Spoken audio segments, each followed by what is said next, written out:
এইবার 7 পাকে ঘোরা হবে। ওই বেড়া বন্ধ কর, না হলে কিন্তু বড় বাওয়াল হয়ে যাবে আজকে। ঠাকুরমশাই, বিয়ে যেন বন্ধ না হয়, ওদেরকে আমি আটকাচ্ছি। ও হিরো, কথা কানে যাচ্ছে না? বললাম তো বিয়েটা বন্ধ করতে। মেয়েটাকে আমাদের হাতে তুলে দে। ক্ষমতা থাকলে নিয়ে যাও। কিন্তু আচ্ছা তেরা মাল আছে, ভালোভাবে দিয়ে দে, আজকে এখানেই মেরে শ্রাদ্ধ করে দেবো। এই চল।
কিন্তু আপনারা এখানে?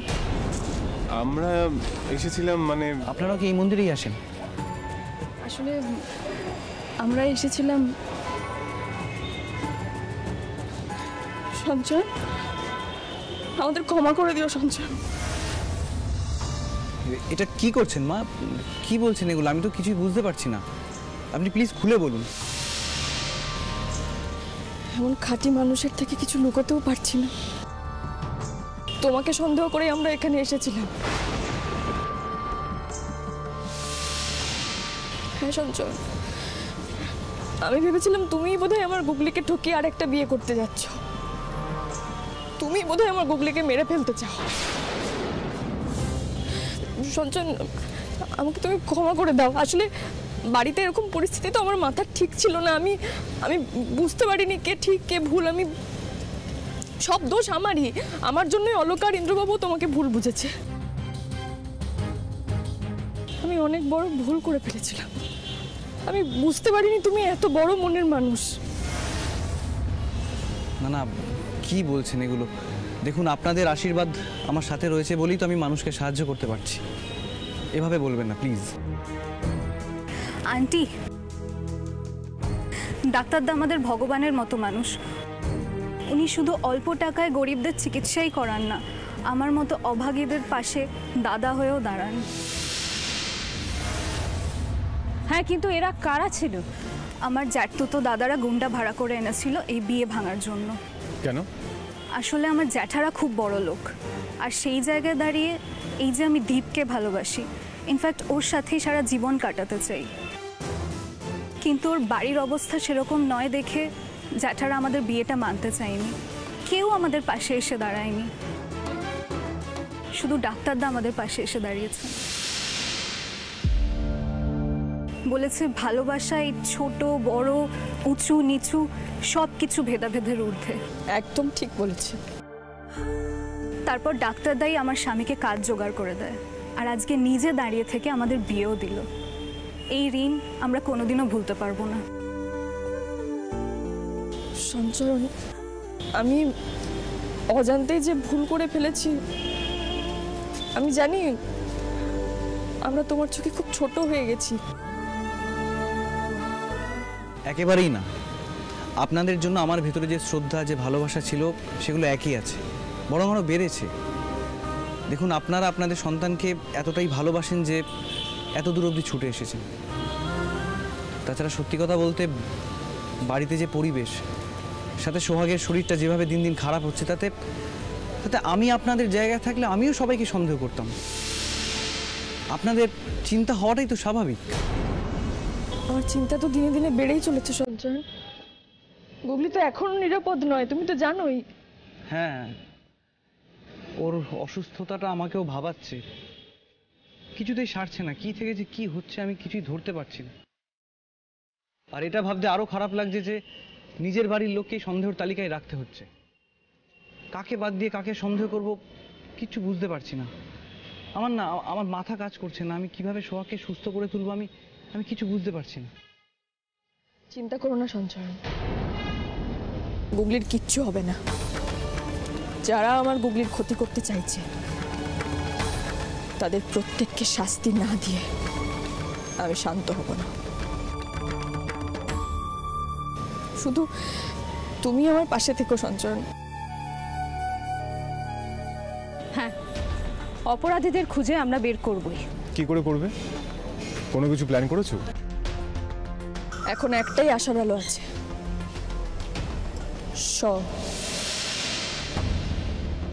যে এই কাজটা করেছে তার নাম শ দিয়ে শুরু। এই শ দিয়ে যাদের নাম শুরু তারা প্রত্যেকে আমার সন্দেহের তালিকায় রয়েছে। এবার শুধু এটা দেখার কোন শয়ে শয়তান আছে।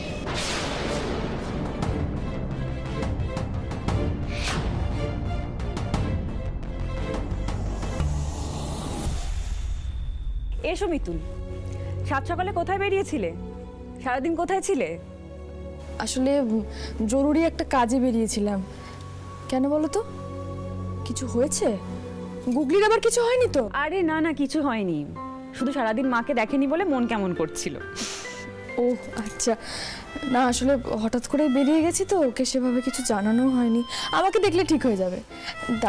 দাঁড়াও মিতুল,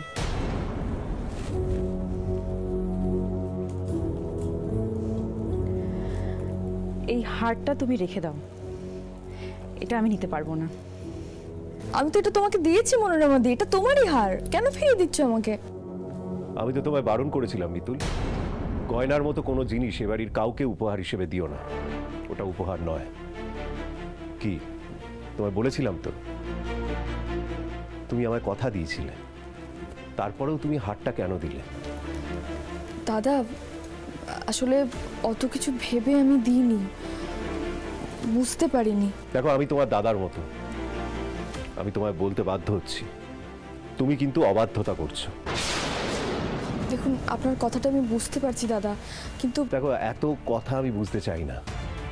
আমি চাই যে আমার ছেলে এবং বৌমা তারা শান্তিতে থাক, তাদের সুখ আমি প্রার্থনা করি। হ্যাঁ, তুমি এ বাড়িতে আমার বৌমার মা হিসেবে আছো, তার দেখাশোনা করছো, তার খেয়াল রাখছো, এতেই আমি খুশি।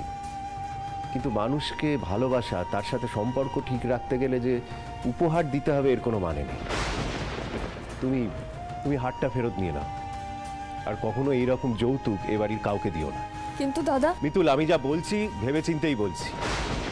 যার জিনিস তার কাছে থাকাই ভালো।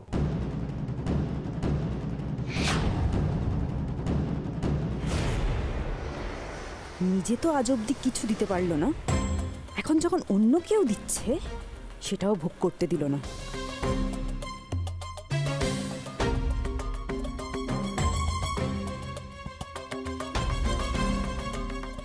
মিতুল,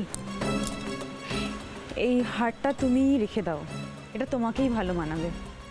কিন্তু তোমার তো এরকম একটা হারের শখ ছিল মনোরমা দিদি। শখ তো অনেক কিছুরই থাকে, সব শখ কি পূরণ হয়? এই হারটা আমি পরতে পারবো না মিতুল, তোমার দাদা খুব রাগ করবে এই হার যদি বাড়িতে দেখে। এটা তোমার কাছেই রেখে দাও।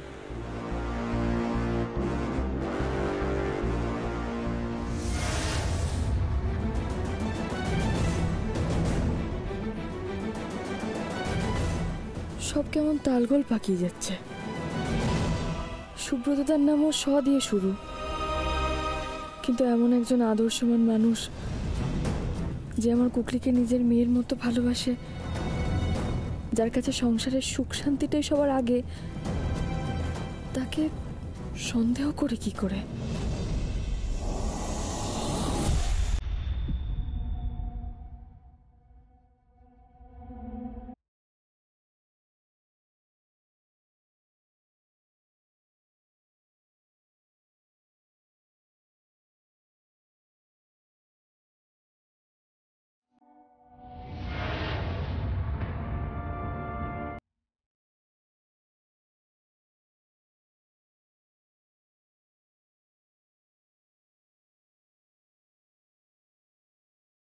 হ্যালো অলকা। হ্যাঁ দিদিভাই বলো, ওই বাড়িতে কেউ কিছু বোঝেনি তো? না, কেউ কিচ্ছু বোঝেনি। স দিয়ে যাদের নাম বাকি থাকছে তাদের মধ্যে সুব্রতদা, সুপ্রতিকা, সুতীর্থ, এই তিনজনই রয়েছে। আর আমার কি মনে হয় জানো তো, সুব্রতদা এই সব কিছুর মধ্যে জড়িত না। দিদিভাই মনে হওয়া দিয়ে কিচ্ছু হবে না। বিশ্বাস করে মেয়েটাকে ওই বাড়িতে পাঠিয়ে দেখলে তো কি হলো?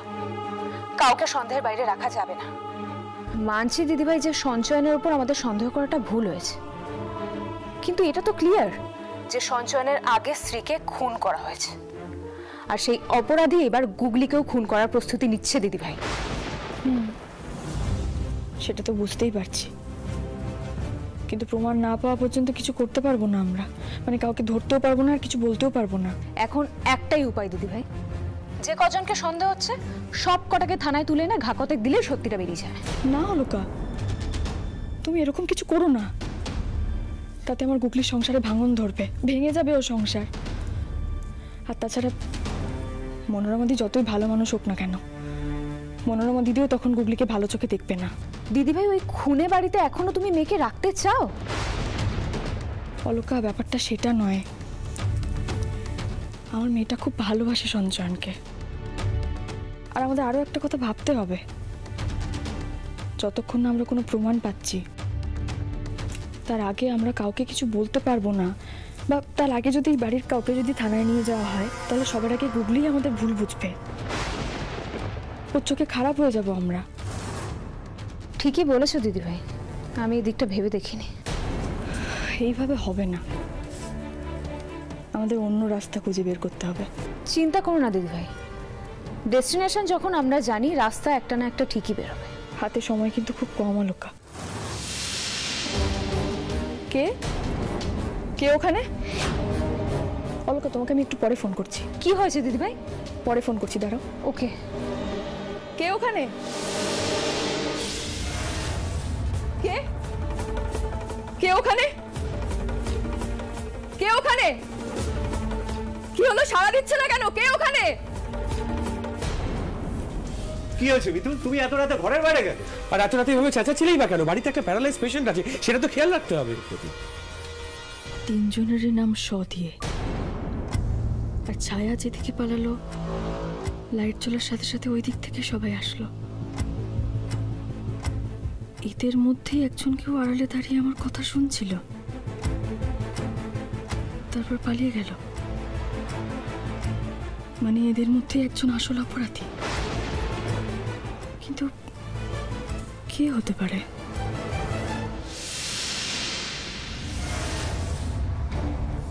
না, আসলে আমি আমার ঘরে দাঁড়িয়ে ফোনে কথা বলছিলাম, আর কেউ কান পেতে আমার কথা শুনছিল। তাকেই খুঁজতে এলাম, কিন্তু পেলাম না, পালিয়ে গেল। বাহ, আপনি তো বড় গোয়েন্দা হয়ে গেছেন দেখছি। কি শুরু করে দেন কি? সকালবেলা চোর পুলিশ খেলছেন, রাত্রিবেলা আড়ি পাতা ধরছেন, মাঝরাতে চেঁচামেচি করে পুরো বাড়ি মাথায় করছেন। আর কতদিন চলবে এসব? হ্যাঁ দেখো, তোমার এনার্জিও বেশি থাকতে পারে, কৌতূহলও বেশি থাকতে পারে, আমাদের এসব নেই। এই বাড়িতে কিন্তু আর এসব চলবে না। হ্যাঁ, আমরা কেউ এসব বরদাস্ত করবো না। আপনার খেলা আমি বুঝে গেছি, বেশি খেলতে দেবো না, কিন্তু বাড়াবাড়ি করলে না এবার শাস্তি হবে। এই, কার সাথে কি কথা বলছিস? কোনো জ্ঞান আছে তোর? সবসময় কি তুই নেশার ঘরে থাকিস? সুপ্রতীক, এখানে দাঁড়িয়ে না থেকে ওকে ঘরে নিয়ে যা। জানোয়ার তৈরি হচ্ছে। এই সুদীপ্ত তুই একদম চুপ কর তো, চল এখানে চল, তুই আর কথা বলবি একদম চেঁচামেচি করে চল। আরে কেন করবো না, বলবো না কেন?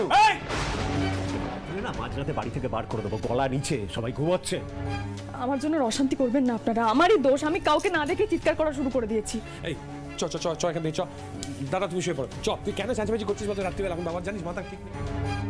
মিতুল তুমি ঘরে গিয়ে ভেতর থেকে ভালো করে দরজাটা বন্ধ করে দাও, আর বারান্দার আলোটা আজকে সারা রাতই চলবে।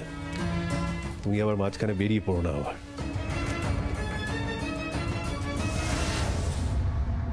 সুব্রতদাকে একটু গম্ভীর মনে হলো, এরকম গম্ভীরভাবে তো আগে দেখিনি কখনো। তাহলে কি সুব্রতদাই? না না, এটা হতে পারে না, এটা বুঝতে পারছি না। সুতীর্থ? হ্যাঁ, ও তো নেশা ভাঙ করে, আর যারা নেশা ভাঙ করে তাদের মধ্যে ওসব ভয়ানক জিনিসপত্র থাকে। তাহলে কুটলিকে বিষ দিয়ে মারার চেষ্টা কি সুতীর্থই করছে? না না, সুতীর্থকে সব থেকে বেশি চোখে চোখে রাখতে হবে এখন আমার।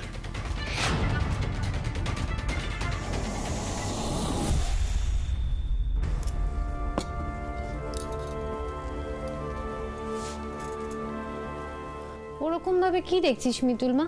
ফিল্টারের জলে আবার কি থাকবে? তাও সাবধানের তো মান নেই।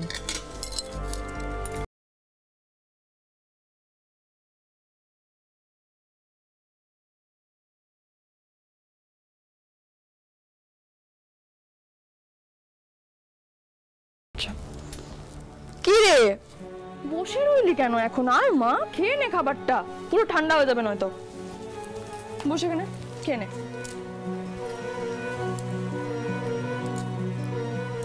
শুধু জলটা খেয়ে পেট ভরাস না, খাবারটাও খেতে হবে।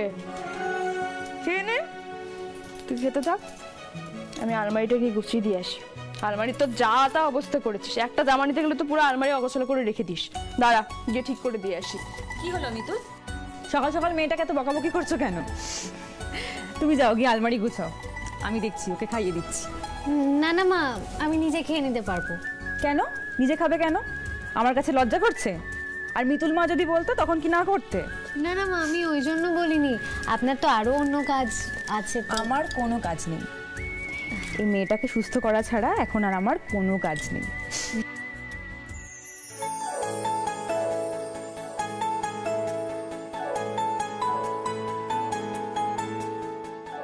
মনোরমাদি গুগলিকে ভালোবাসে, যত্ন করে। সঞ্চয়নের মতো সঞ্চয়নের মায়ের উপরে চোখ বুজে ভরসা করা যায়। আর আমাদের সন্দেহে তো রয়েছে বাবা, কাকা আর ভাই। মা মা, এই তো কি রে, কি হলো? কিছু বল। সারা বাড়ি খুঁজছি তোমাকে। কিছু না, তুমি তোমার কাজ করো।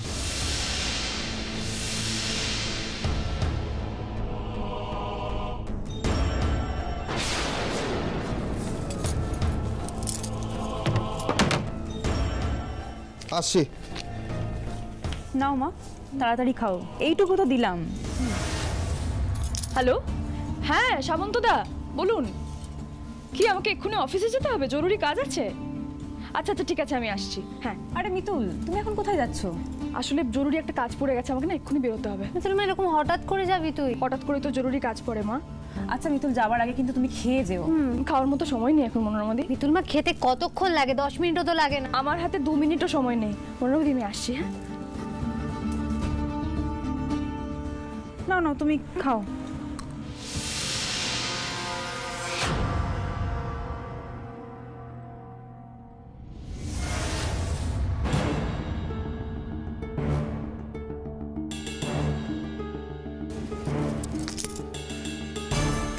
কামারগলি যাবে? হ্যাঁ যাবে। এই লোকজনের জন্য দাঁড়াতে হবে না তো? ঠিক আছে চলো, আমি দেখি দিয়ে দেবো, চলো। হ্যালো অলোকা, তুমি গাড়ি নিয়ে এক্ষুনি বেরিয়ে পড়ো, আর আমি ফোনটা ধরেই আছি, ওকে খেয়ালে রাখছি।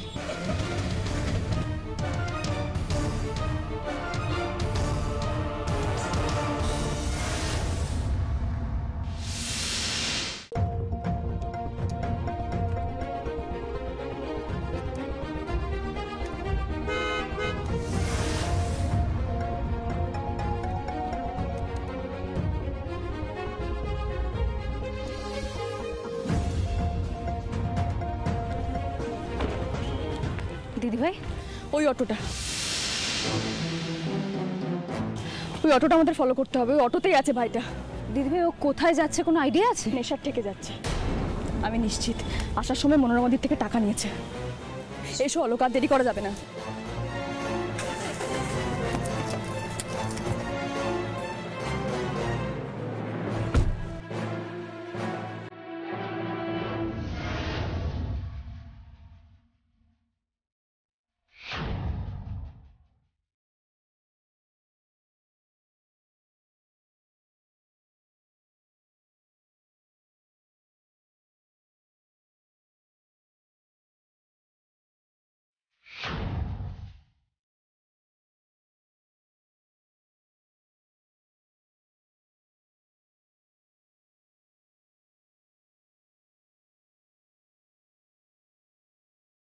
তুমি ঠিক ধরেছো দিদিভাই, ইঁদুর সেই গর্তে এসেই ঢুকেছে।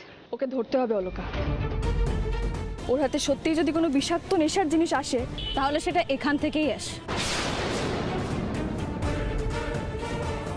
চলো আর দেরি না করে ওকে ধরি।